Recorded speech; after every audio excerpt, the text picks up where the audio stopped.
Hello, I'm Alison Karlin. I'm half of the founders of Bachtrack. We started the site 7 years ago as a concert finder for the UK. We then decided to add reviews to the site and got some people, we'll talk about it later, able to write reviews of concerts that were edited professionally in-house. We're now publishing articles too. We're publishing reviews in English and now French and German. And we get 120,000 unique visitors a month on the site, people who want to go and find concerts, opera and dance to see. I'm in the very fortunate position of speaking to orchestras across the world most days of the week. And that puts us in a very, very interesting position of knowing what's going on in many areas of the world, although less so in South America, who we've not really made contact with so far. We're going to add the languages of Spanish and Italian in early 2015, and so we'll be taking on reviewers in both Spain and Latin America, and hopefully at some point early this evening, those of you who might be interested in helping us find those reviewers could come and speak to me. I'm going to hand over to David, who's my co-founder and is the technical whiz behind Bachtrack, which is really making some major changes to how people find concerts and how people read about them online. Thank you. So, as Joaquin said, this is the practical part of the day. So you're going to see a lot more text from me, and I'm really going to try to tell you a little bit in the second half of the talk about practical things that you can do, but I'm going to start by telling you a little bit about what we do and how it works and how we got here. So we start, firstly, we are strictly in classical music, in opera and dance. So that makes us a very specialist site, not a general publication at all. We started as just a database of concerts with concert listings. And the reason for this is we really think the most fundamental thing, if you want to get audience, is to tell them when your concerts are and what is playing in a way that is really easy for them to find, so that if they are a fan of Albéniz, they can find where Albéniz is playing around the world. If they are in a particular city on a particular date, they can find out what the concerts are on. And as we'll see in a moment, people travel. So that was the single most important thing. And we now list, at any time, there are about 12,000 dates in our database around the world. And we're very happy to be working with AEOS since this year. So you will see that most of the orchestral concerts in Spain are on the site. Because we get to list so much, we now publish annual statistics from the industry. So Doug showed this morning that Baltimore were doing a list of what were the most played composers in their orchestra. Well, we can do that for the whole world. We do it every January, and you'll see in the early weeks of January those statistics being published. One of the things that is super important is presenting information, the important information, in a concentrated way. So this is what our concert finder looks like. And you can see that in a relatively small amount of space, it shows all of the important things about these concerts. So who's performing, what the main works are, where it is, when it is. What you'll also see is that on the gray bar along the top, you can choose any way you want of searching for this. So if I'm looking for Beethoven, I can find Beethoven. If I'm looking for Spain, I can find Spain. If I want to combine those things, I can do that. So this is organized from the point of view of the visitor. It's not from the point of view of the way we think about it. And because of our work with AEOS, I felt I had to show this slide to show how many regions and cities of Spain we have concerts in. So, although we started as a concert finder, what we found very early on is that on the internet, search engines are powerful. And search engines have strange ways of deciding what content is important.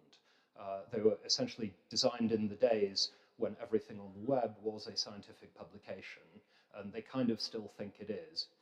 And the only way that we could attract traffic was to start creating real content. So we started publishing reviews.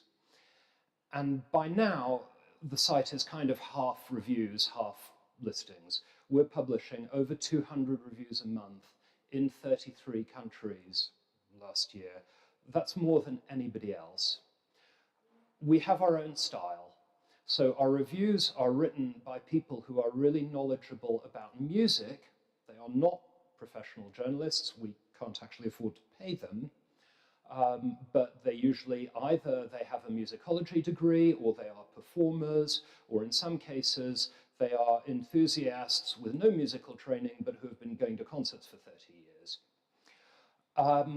However, we edit every review in-house professionally, and for our younger authors, we spend a lot of time helping them to write better. And we demand a particular voice. We demand that our authors are knowledgeable, that they are an authority on what they're writing. They understand the music. We demand that they are enthusiastic. They choose what concerts they go to see. We want them to see concerts that they are predisposed to enjoy, because there is no point in going to a concert by a composer you don't like and coming away and then writing a review saying, I really don't like this composer's music. It's a pointless thing. And so really the summary is that line at the bottom. Don't be boring and don't be rude. Write something that makes the reader feel like they were at that concert. The other thing that's notable about our reviews is that they are longer than the typical review in a newspaper. So our guideline is 600 to 800 words, and these days, the review on the right there is a sort of typical recent review from El País. Newspapers are 300 to 400 words. And actually, for a serious concert, and particularly for a serious opera, I don't think it's possible to write an authoritative review in 300 words. You just don't have enough space. The other trend in the press, as Doug mentioned this morning, is that newspapers are getting rid of their music journalists, or particularly their classical music journalists. Even their popular music, the coverage is becoming much more celebrity gossip and much less about the music. And the effect is that the main newspapers aren't quite sure what to make about criticism. There is a debate about what the role of the critic is and who should be criticizing, because it is becoming clear that the best writers online, particularly somebody who is writing about a composer that they have a specialist knowledge of, are at least as expert writers about music as professional journalists, and in some cases, really very much more so.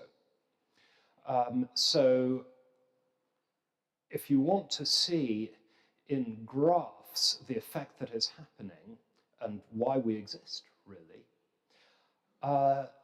look at the curve of internet usage and compare that. I'm afraid I only had figures for the UK for newspaper circulation. But there are two things that really strike me from this graph. The first is that newspaper circulation was never all that high in the first place. And the second is that even in Spain, which is a little bit behind certainly the UK and Scandinavia, we've now had 10 years where the internet is reaching more people than the number of copies of a newspaper sold. So to be fair, more people read the newspapers than the number of copies sold. But even so, you can see the direction in which everything is going, and Spain may not have reached the same level as the rest of Europe yet, but it's going to. The next thing that we've done that's interesting, that we think is very innovative on the site, is what I call, I'm sorry, it's a tech word, it's the portal system. They tend to get described as home pages, and the idea is that everything on the site has a home page. So almost the page about Beethoven that you see there becomes a microsite about Beethoven. It's got the latest reviews of Beethoven concerts. It's got the events that are coming up with a link to the main Finder page. It's got some facts about him. It's got a calendar, and it can have many different things. Anything on the site can have a homepage. So there's a homepage for Spain. There can be a homepage for any concert hall. There can be a homepage for Juan Diego Flores. There can be a homepage for Baroque music. There can be a homepage for anything. And because we are a very small organization, we have 10 people in total, we're using the technology to create many of these homepages automatically. So there's a lot of attention being paid to what's called data tagging, and essentially the information on the site organizes itself to create these pages which are of special interest to people who come to the site.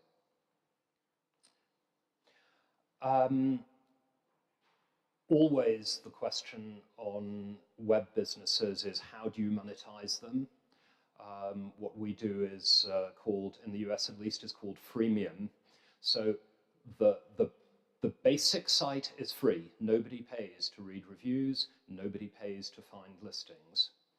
Actually, even basic input is free. If you are a small chamber music organization and you have 5 concerts, you can put them on the site and it won't cost you anything. And where we make our money is for larger organizations. We sell them packages where they have better listings. So the listings will have a picture. Crucially, those listings will have a link through to the orchestra's own site for being able to book tickets online directly. And we also make them stand out a little bit more with images and so on. That's part of the offering. What is happening with the press is also that there is an increasing amount of advertorial content. So we will write articles about people when we're paid to do so. So I'm going to move on quickly and just give you a little bit of advice for your own websites. We get to see a lot of websites, and I hope this is useful. The first thing is, do what we do. Make it easy for people to find out what's on. That's the single biggest thing you can do. Make it useful for people to buy tickets. Make it possible. And then add more content as and when you can and when you have it. The presentation will be available, and I've been told I'm short of time, so I'm going to skip through these. There are a lot of serious, simple mistakes that people make on their websites. I'm just going to focus on the one at the bottom because it's a way of thinking, and it's that people will organize their websites according to the cycle they're in, because it's your own internal administrative organization. That's the way you think about it as an orchestra, so that's the way you present it. But that is not the way a person thinks about it. Look at this website of BR Classic. That's where you get to. Now just imagine yourself a concert goer in Munich and you're interested in finding a concert. That page tells you nothing. Now, look at the website on the left. It has a terrible color scheme, but it is fantastic on information. It shows you everything you need to know about what the London Symphony Orchestra are playing, and you can book straight through. So be practical. The other thing is, I've got the figures for you, 70% of people in developed countries use smartphones. Make your website work on a smartphone. 3 examples here. The one on the left is the Chicago Symphony Orchestra, who have a really nice, perfectly good website, but it's not optimized for mobile. The site in the middle is the Royal Philharmonic Orchestra, showing you how to do it right and having the most important things visible really clearly. And then I have no idea what the Orchestre Philharmonique de Radio France thought they were doing on the website on the right, but they need to deal with it. I'm going to skip this slide because I'm running out of time. There are some things I was going to say about web marketing. The important one here, get control over your ticket sales so you can measure them. You need to know where your ticket buyers are coming from on the web, because that is essential in telling you how to advertise. You cannot run a modern marketing campaign without knowing what is actually driving your ticket sales. And the other key thing about web marketing is, with print marketing, people receive your data when you decide, which is not, in principle, when they are thinking about which concert to go to. With web marketing, they receive your information when they decide, and it works better. The other really big message I would like you to take away is that there are 2 sorts of people in the world. There are the people in your city who know your orchestra, and there is everyone else. You are very good at marketing to the people in your city on your mailing list who are your regular subscribers and who know your orchestra. There's nothing I need to tell you about marketing to them. You're fine. Your problem is with everybody else, and everybody else is a huge opportunity. Spain is the world #3 tourist destination. 40% of tourists travel for cultural reasons. You have this audience which is waiting to come to your events. Use it. There are a couple of things that I'm just going to skip over this first one. One of the difficult things online is to find things that are fun and different. It's important to find your online voice which is different from your formal, starchy, old-fashioned voice of old. You need a voice which is more conversational, which is more engaged with the way that younger people want to relax. So this one I'm going to play in full. I know I'm out of time, but it's too good. And this is another example from an American basketball, but this is the Cleveland Orchestra figuring out how to access the majority of fans in their city by getting together with their basketball team to create the music that was played at the beginning of each game. So I'm going to leave you with this. If we have some audio. Can we have some audio?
So if that doesn't engage with the typical classical music ignorant American teenager, I have no idea what will.